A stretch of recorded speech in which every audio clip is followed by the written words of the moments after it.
বিসমিল্লাহির রহমানির রহিম। প্রিয় বাংলাদেশ, উপস্থিত প্রিয় মুরব্বীবর্গ, মঞ্চে উপস্থিত জাতীয় নেতৃবৃন্দ,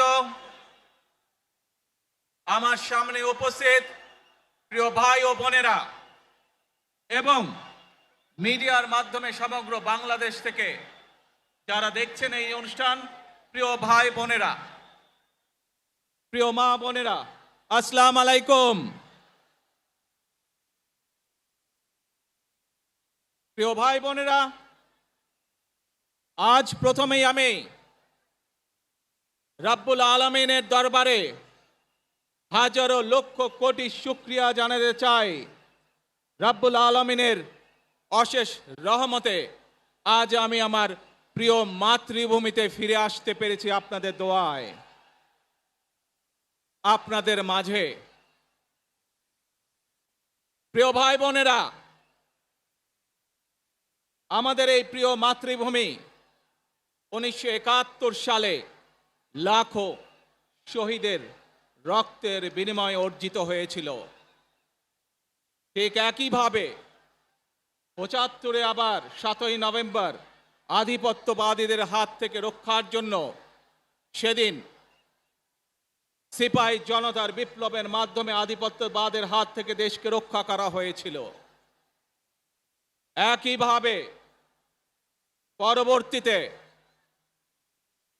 90-এ স্বৈরাচারের বিরুদ্ধে এদেশের জনগণ, এদেশের খেটে খাওয়া মানুষ তাদের গণতান্ত্রিক অধিকারকে ছিনিয়ে এনেছিল। কিন্তু তারপরেও ষড়যন্ত্রকারীদের ষড়যন্ত্র থেমে থাকেনি।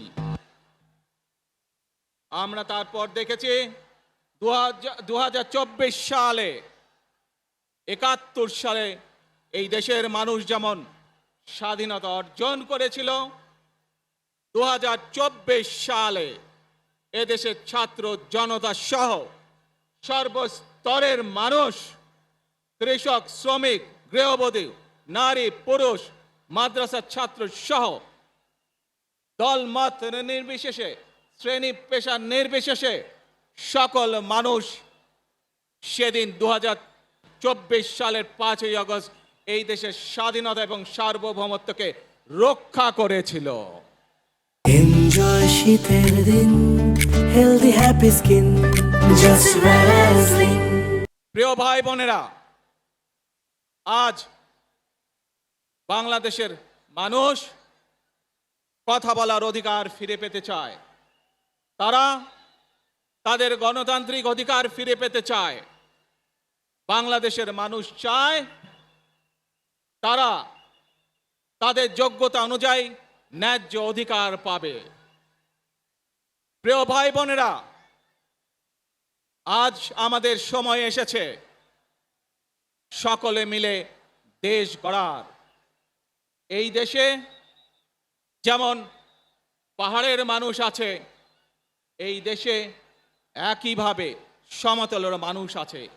এই দেশে মুসলমান, বৌদ্ধ, খ্রিস্টান, হিন্দু সহ বিভিন্ন ধর্মের মানুষ বসবাস করে।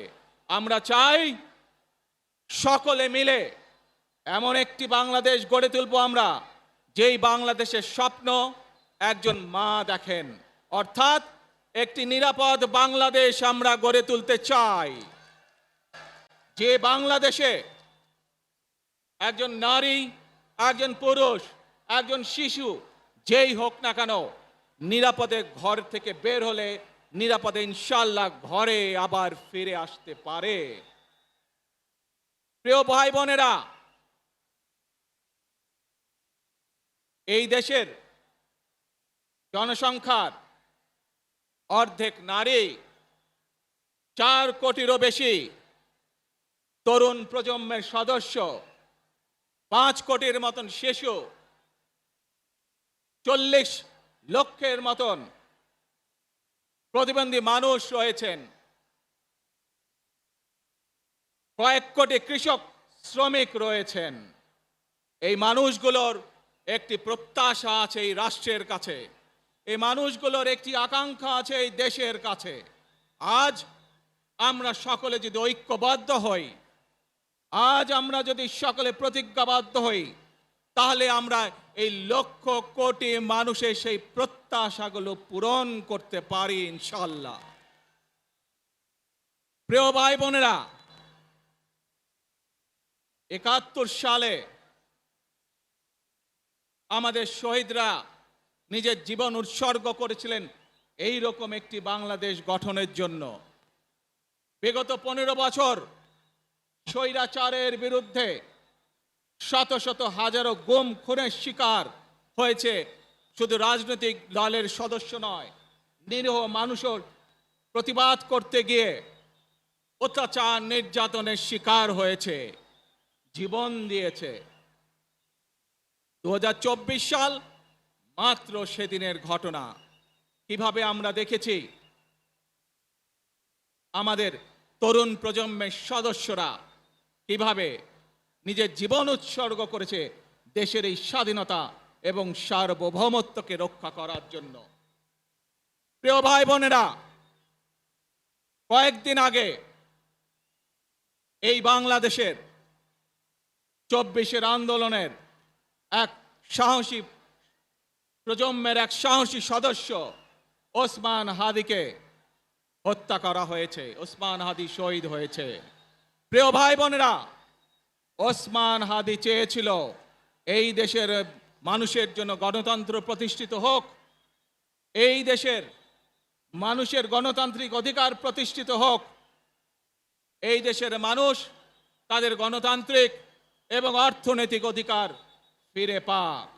আজ 24-এর আন্দোলনে যারা শহীদ হয়েছেন, ওসমান হাদি সহ ৭১-এ যারা শহীদ হয়েছেন, বিগত স্বৈরাচারের সময় বিভিন্নভাবে খুন গুমের শিকার হয়েছেন, এই মানুষগুলোর রক্তের ঋণ যদি শোধ করতে হয়, আসুন আমরা আমাদের সেই প্রত্যাশিত বাংলাদেশ গড়ে তুলব, যেখানে আমরা সকলে মিলে কাজ করব, যেখানে আমরা সকলে মিলে আমাদের প্রত্যাশিত বাংলাদেশকে গড়ে তুলব। প্রিয় ভাই বোনেরা, বিভিন্ন আধিপত্যবাদ শক্তির গুপ্তচরেরা বিভিন্নভাবে ষড়যন্ত্রে এখন লিপ্ত রয়েছে।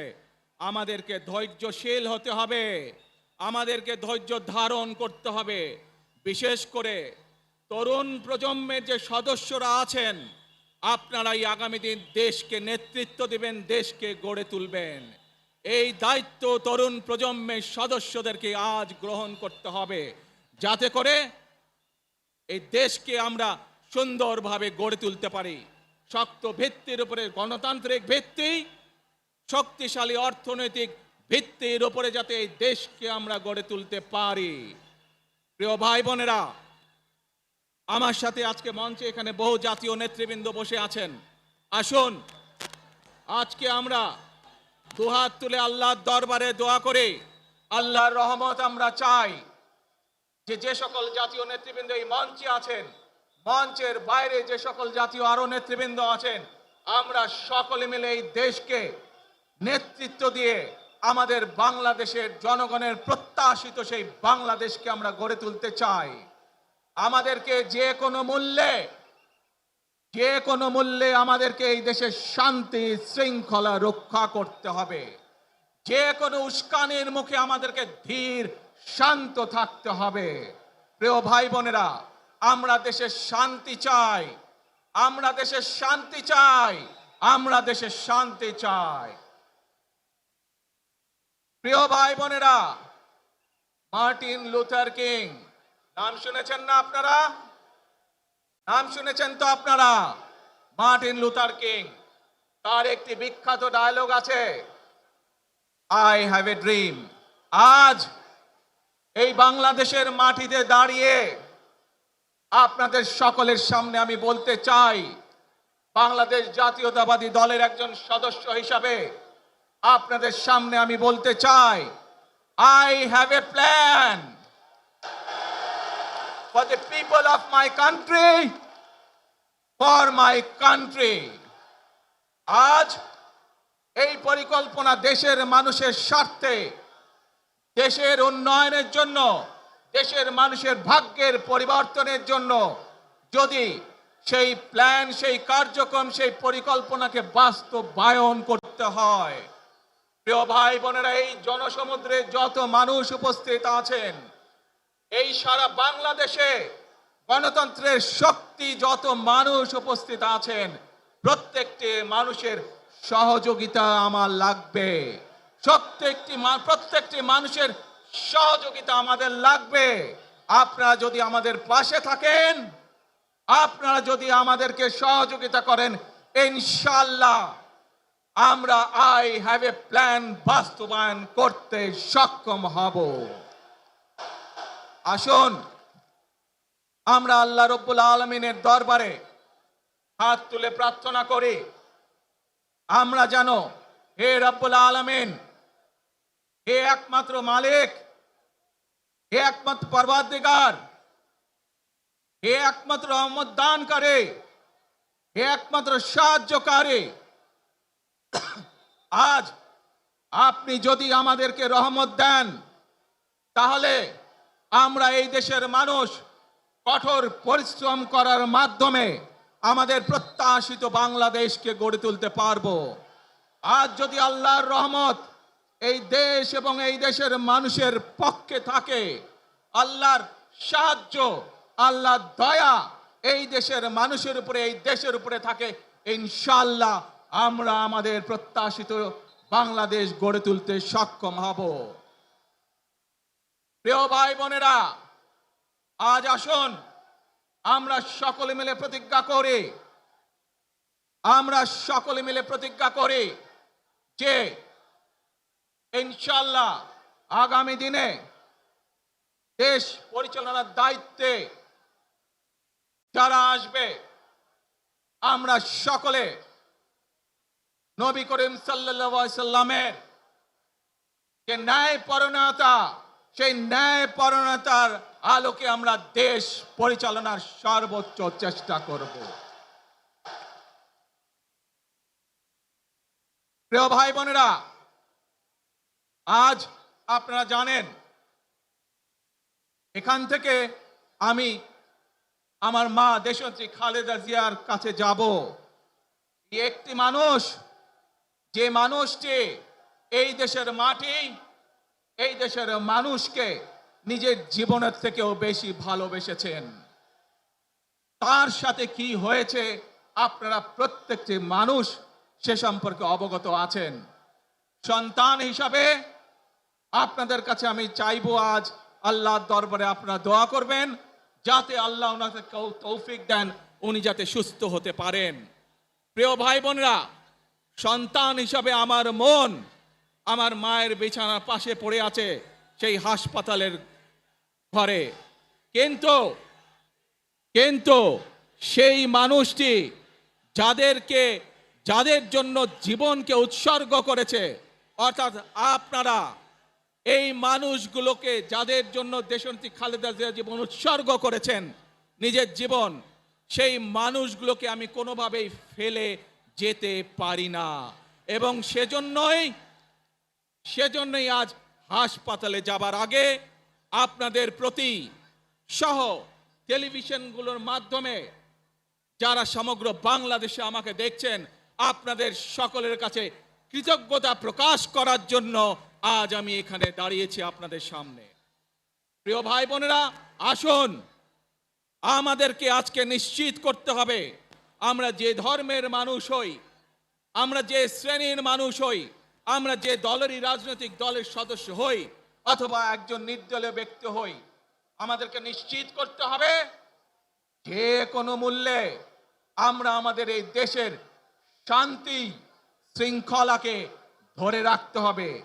যে কোনো মূল্যে যে কোনো বিশৃঙ্খলাকে পরিত্যাগ করতে হবে।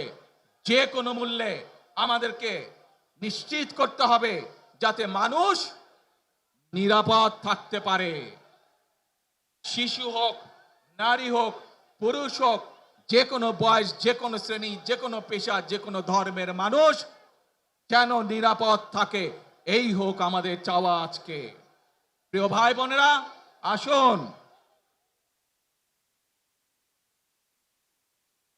প্রিয় ভাই বোনেরা, সবাই মিলে আজ আমরা প্রতিজ্ঞাবদ্ধ হই, সবাই মিলে করব কাজ। জোরে আরো, সবাই মিলে করব কাজ, করব মোদের বাংলাদেশ।